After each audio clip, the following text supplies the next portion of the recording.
Hi hello నమస్తే. ఈరోజు అయితే మనకు షాబాద్లో అయితే మనకు ఇన్స్టాలేషన్ ఆర్డర్ వచ్చింది. చూడండి ఇల్లు చూడండి ఒకసారి, దాదాపు 2.5 కోట్లు పెట్టి కట్టిండు. ఇంత బాగుందో చూడడానికి ఇల్లు.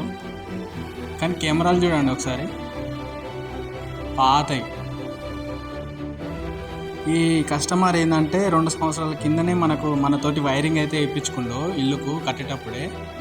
2 ఇయర్స్ బ్యాక్ వైరింగ్ వేయించుకొని ఇప్పుడు 2 ఇయర్స్ తర్వాత ఇప్పుడు కెమెరాలు పెట్టించుకుంటుండు. అది కూడా కొత్తవి కాదు, మళ్ళీ వాళ్ళ పక్కన మెడికల్ షాప్ ఉండే ఆ పాతవి తీసి మళ్ళీ కొత్తవి పెట్టించుకుంటాడు.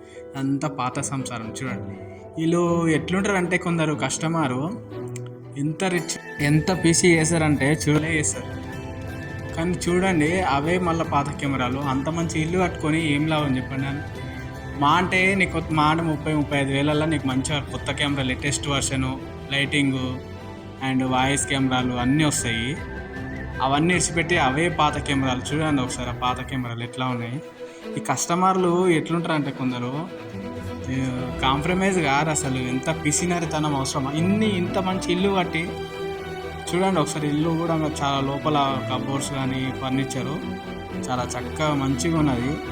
కస్టమర్ ఏమో ఈ పాత కెమెరాలు పెట్టించుకుని ఏం లాభం అండి. కానీ నిజానికి చెప్పాలంటే ఈ రిచ్ పర్సన్ల కన్నా ఈ ప్యూర్ పర్సన్, మిడిల్ క్లాస్ వాళ్ళే బెటర్ అన్న. ఏదున్నా ఫేస్ టు ఫేస్ అనేస్తారు. ఏదున్నా ఒక వర్షన్కి ఇట్లా ఉందంటే, ఈ మోడల్ ఉంది, ఇట్లా అప్డేట్లు ఉందంటే ఓకే దాన్ని మనం పెట్టేస్తారు, ఆలోచన కూడా చేయరు.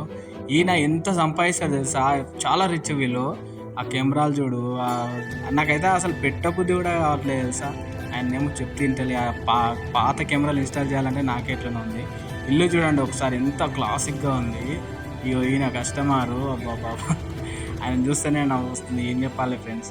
మీరు కూడా ఎవరైనా ఇట్లాంటివి ఉంటే అన్నీ బంద్ చేసుకొని మొత్తం లేటెస్ట్ వెర్షన్ పెట్టుకోండి ఫ్రెండ్స్. ఓకేనా? ఓకే, మళ్ళీ ఉంటా.